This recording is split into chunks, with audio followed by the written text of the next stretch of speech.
Stay safe as you visit Kenya's magnificent beaches. Holidays can be short, don't make life that short. Kenya Maritime Authority ensures your safety in the Kenyan waters. Are you playing your part? Wear your life jacket before going on board.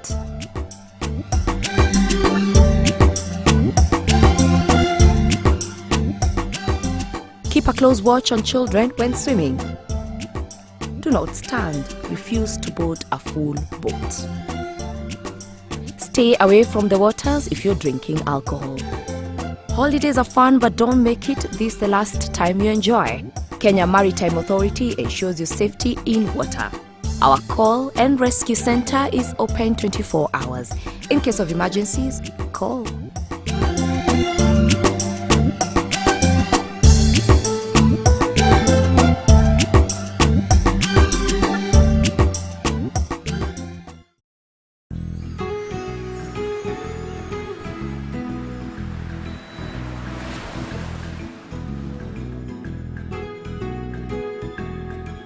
Build them a house that years can't touch.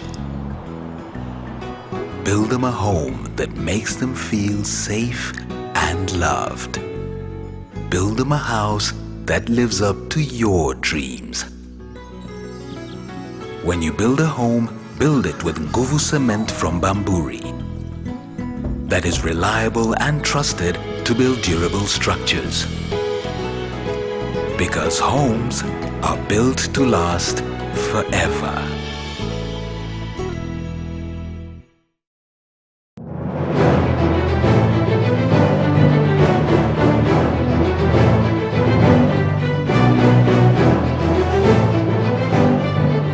Awesome! Brought to you by Kenya Engineer, Kenya Maritime Authority and Bamburi Cement. Awesome! Everything around you has been engineered. Are you tired of reading sensational news items on government contracts? You know, the propaganda type of I don't know what the bank has given some billions to some road projects. You know what I'm talking about. Are you in need of in-depth analysis of how engineering has influenced Kenya, or rather revolutionized humanity? And of course, you've heard about the Malaysias, the Singapores, the tattoo cities. Do you want to know the story behind the tragedies, collapsed buildings, or know the mightier power in those Kawasaki engines? Or passionate about technology and innovation, the iWatch thing, the Akina CGR, the Storos, ati how can railway be standard and have gauges? Or are you looking for tenders, engineering jobs, suppliers? Then join the Kenya engineering community. Get a copy by dialing 0719-207712 or join the Kenya Engineer online community www.kenyaengineer.co.ke.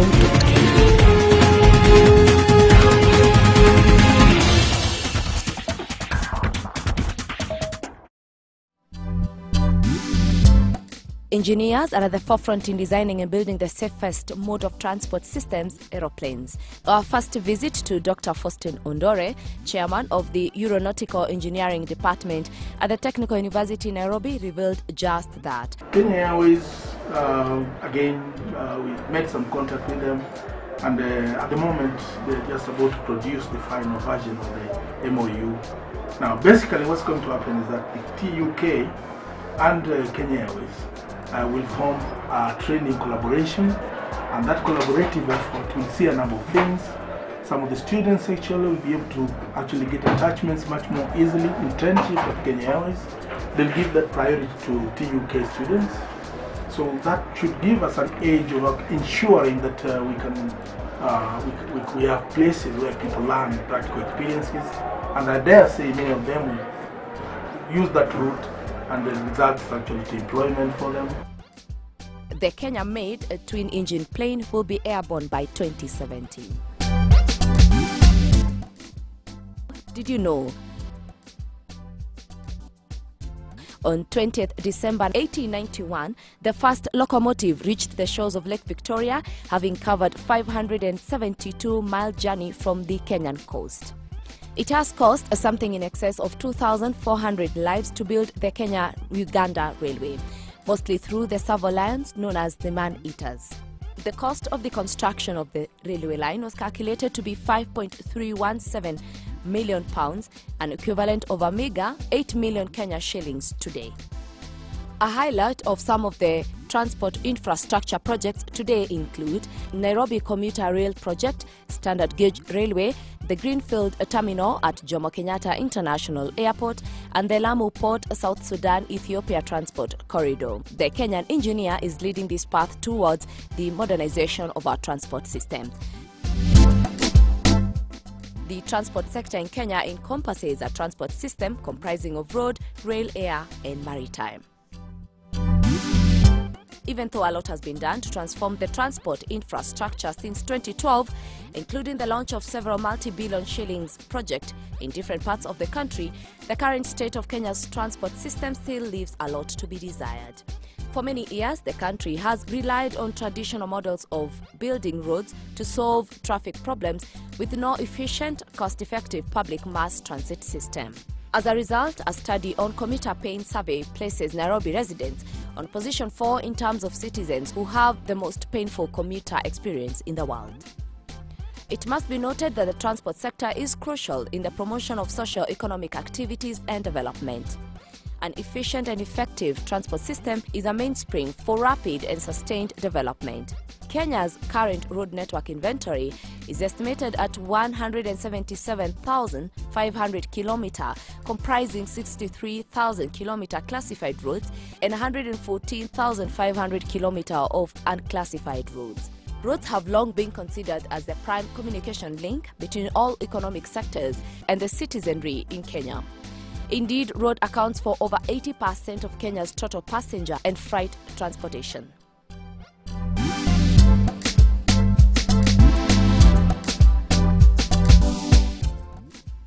The role of the engineer in the transport sector is to apply technology and scientific principles to the planning, functional design, operation and management of facilities for any mode of transportation. The engineers have taken it upon themselves to provide safe, efficient, rapid, convenient, economical and environmentally compatible movement of people and goods. At the planning and design stage, the engineers have to determine and estimate the number of trips, the number of passengers, the destination, what is the most convenient mode of transport. It is the duty of the engineer to not only plan, but to determine the design and the materials to be used before any planning occurs. The engineer must take a record of the area and the previous system in place. This record must include information on population, land use, economic activity, existing transportation facilities, travel patterns and volumes, regional financial resources, and the community value and expectations in these designs. Engineers have introduced various techniques to achieve the safe and efficient movement of people and goods on roadways. It is clear enough that the industrial progress of any country is impossible without transportation, and without trade, there is no opportunity for industry on the large scale. It's absolutely key that our journeys are properly managed, right from the point of loading to the highways. We have checkpoints along the highways, and we plan for each truck how it's going to move along the highway. For instance, if a truck is moving from Mombasa to Nairobi, what time is it expected at Voi, what time is it expected at Mtitwandei, and we use technology, GPS. We have physical checkpoints along the roads, and we have a journey plan for each truck that is loaded in our sites, and we follow these drivers as they are moving along our highways. What speed are they driving at? What times are they driving? Are they getting adequate rests? For us, we made a conscious decision not to drive at night. So from 8 p.m. up to 5:30 in the morning, our drivers have to take rests. Statistics show that 30% of road safety incidents have to do with fatigue. So it becomes absolutely critical for you to manage your operation to ensure your drivers get rest. Transportation is vital. Think of any industry and try to imagine how it would operate without transport industry.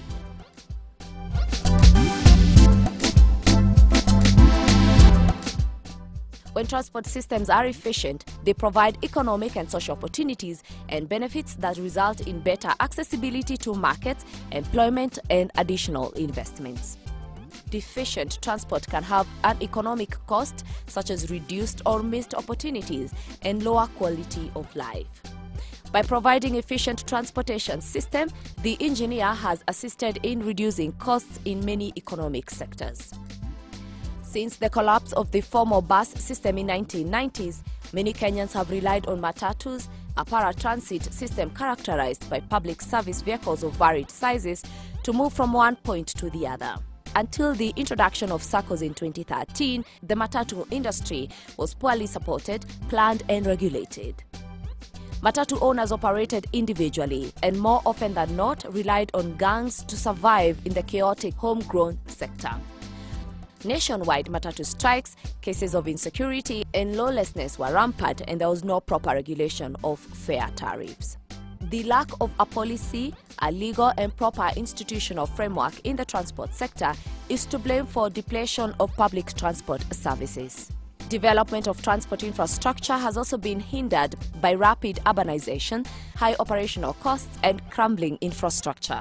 The matatu menace, coupled with poor road networks and missing links, contribute to heavy traffic jams that cost the economy over 50 million Kenyan shillings every day in terms of lost productivity and fuel consumption. Road construction momentum picked up in 1977 when the government embarked on a serious initiative of building roads to bring economic products, mainly farm produce, to the railways, which were first built in 1896. It proved easier and cheaper to build roads than railways, and soon roads started competing with railways as a reliable mode of transport. Kenyan roads are categorized as either classified or unclassified road systems. There are three types of classified roads: international trunk roads, national trunk roads, and primary road system. International trunk roads are the main roads and run to the neighboring countries such as Ethiopia, Somalia, Tanzania, Uganda, and Sudan. Statistics show that in 1981, the entire length of international trunk roads was 3,600 kilometers.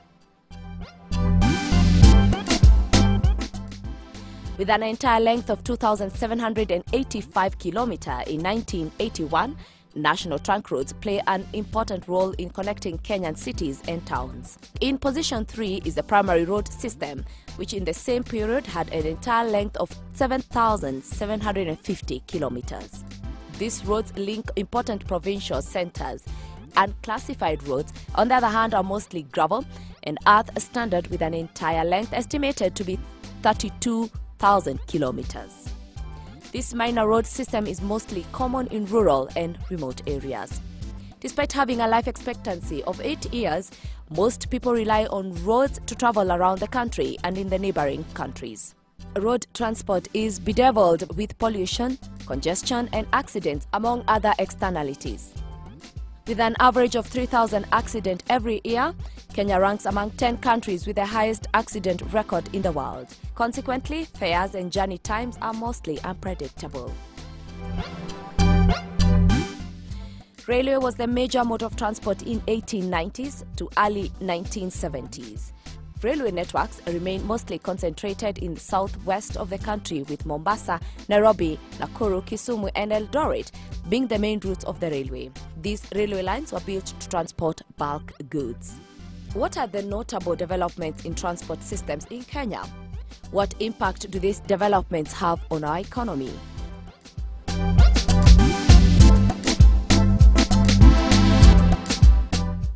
The refurbishment of the Syokimau railway station is most notably the recent developments in the railway transport infrastructure, a move that was expected to boost commuter train services and reduce traffic congestion in Nairobi city.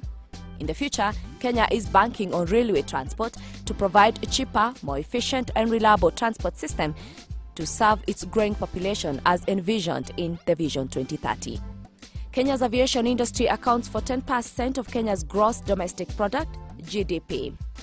In Africa, the industry supported more than 7 million jobs in 2013, boosting tourism, international trade and commerce. The expansion and modernization of the country's major airports is another major milestone in the transport infrastructure set to transform this country. Recent expansion brings the total JKIA capacity to 7.5 million passengers annually. In addition, the JKIA expansion positions the airport as the preferred hub of Africa. Mombasa is the Sub-Sahara's second-largest port after Durban in terms of tonnage and containers handled, with a capacity to handle over 23 million tons of cargo every year. In 2011, the multipurpose port of Mombasa handled over 19 million tons of cargo. About 4 million tons were imports and 5 million tons were in transit to neighboring countries, mostly to Uganda, East Africa's largest destination of transit cargo. Over the years, traffic through the port has grown significantly, bringing with it a rampant cases of corruption and annoying delays in clearing cargo, especially those destined to other regional states. One of the other things we have done is look at issues of efficiency and cost effectiveness of doing business through the port of Mombasa. Because we have a business arranged, a business model through the port that works to the undue advantage of the end user.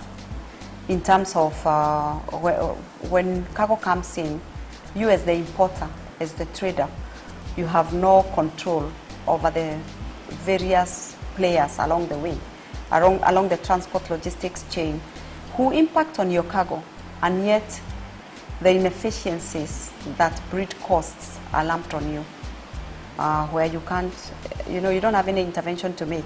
How long, for example, does a ship stay in port? There's a cost to that.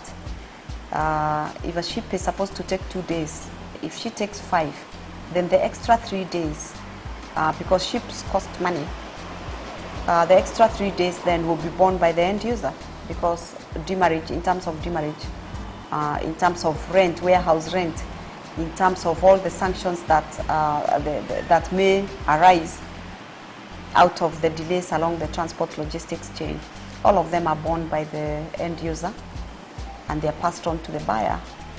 And one of the issues we started is conversation along the line of identifying who along the logistics chain has caused the problems. And therefore we had those standards reduced into writing, and they were incorporated in a document called the Port Community Charter, which was signed under the superintendence of His Excellency the President. The Kenya Ports Authority, Kenya Revenue Authority, Kenya Bureau of Standards, Kenya Plant Health Inspectorate Services, Port Health Authority, Dairy Board of Kenya, National Biosafety Authority, Anti-Counterfeit Agency and Port Police must inspect every cargo that docks at the port before it is cleared. These cumbersome systems introduce government bureaucracies that are partially blamed for delays and congestion in Mombasa. Remarkably, Port celebrated the handling of its 1 millionth container in January 2015, thanks to the commissioning Bath 19, which enhanced efficiency and reduced congestion at the port. Transshipment trade, the business of offloading container from one ship at a port and loading it to another ship to be further carried to the final port of discharge, remains a major challenge at the port. Most of these goods are destined to neighboring ports of Somalia, Zanzibar, Madagascar, Maputo and Comoro.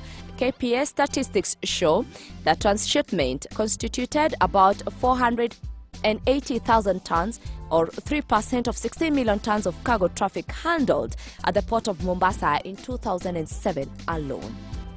The government, through the Ministry of Transport and Infrastructure, has promised to hold talks with the National Treasury to solve the challenges that are affecting transshipment trade at the port. The Lamu Port and South Sudan-Ethiopia Transit Corridor LAPSET project is expected to solve the problems of capacity constraints, congestion and delays in cargo clearance at the port of Mombasa. The project will link Lamu Port to Ethiopia and South Sudan through a rail line, a highway and an oil pipeline.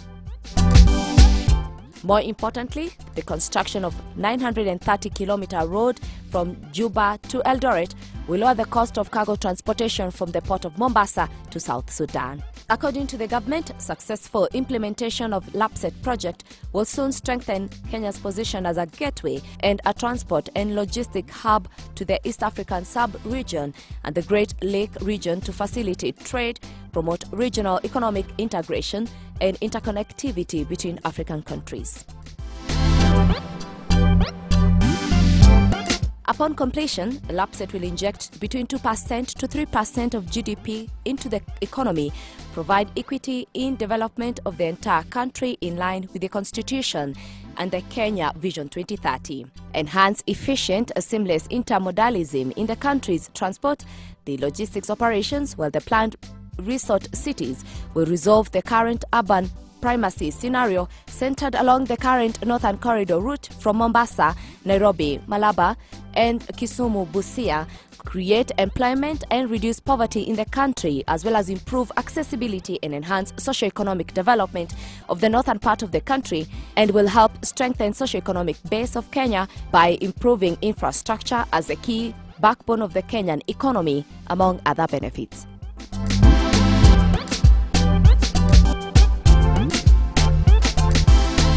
Standard Gauge Railway is one of the country's biggest infrastructure projects to ever be undertaken with a view to establish proper linkages between the different modes of transport. The Ministry of Transport aims at bringing the country's transport infrastructure up to the level of the region's middle income.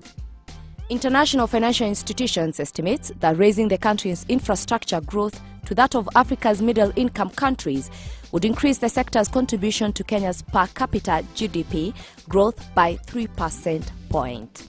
The railway is a modern, high-speed, high-capacity standard line that will be used for both passengers and freight.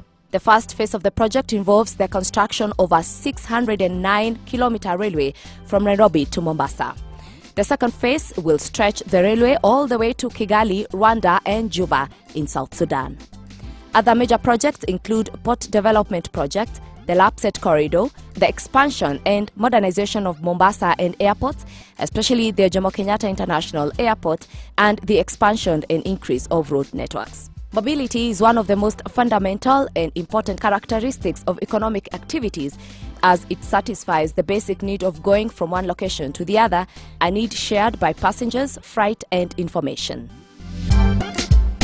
Reduced mobility impedes development, while greater mobility is a catalyst for development. Transportation is linked to producer, consumer, and production costs. Transportation accounts on average between 10% to 15% of household expenditures. Transportation links producers and consumers. Economic growth is increasingly linked with transport development, therefore, decisions have to be made about how to use and operate transportation systems in a manner that optimize benefits and minimize costs and inconvenience. No single transport mode has been solely responsible for economic growth. Instead, modes have been linked with the economic functions they support.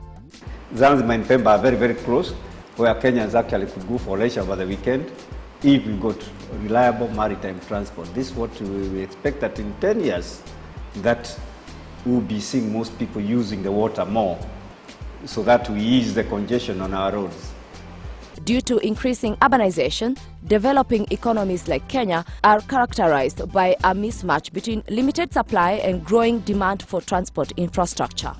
Transport by itself is not a sufficient condition for development. However, the lack of transport infrastructure can be seen as a constraining factor on development. In developing economies, the lack of transport infrastructure leads to higher transport costs and increased delays in supply of goods from producer to consumer. In our next episode, we look at business and finance in Kenya. Join us next week and find out what roles engineers are playing in the business and financial sector in Kenya to ensure that the economy stays on course and grows.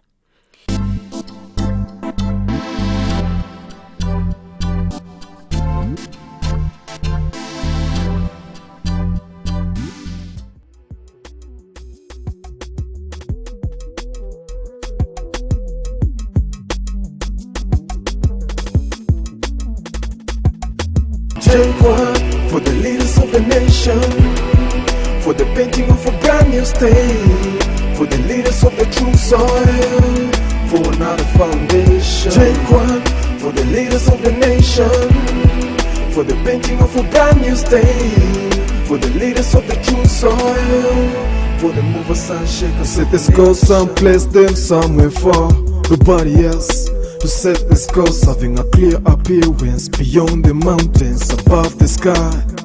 Yeah, we got the same spirit, man, we aiming high. 'Cause we got the power, the dreams to achieve. In everything we do, education is the key. Education is the key. J1 for the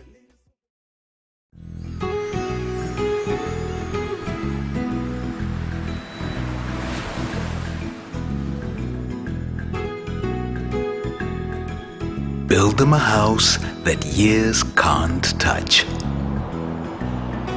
Build them a home that makes them feel safe and loved.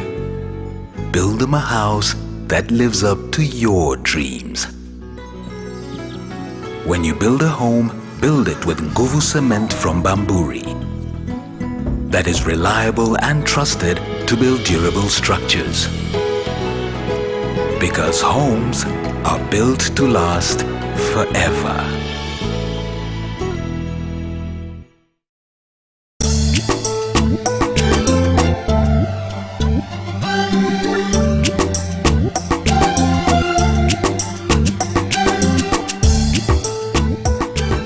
Stay safe as you visit Kenya's magnificent beaches. Holidays can be short, don't make life that short. Kenya Maritime Authority ensures your safety in the Kenyan waters. Are you playing your part? Wear your life jacket before going on board.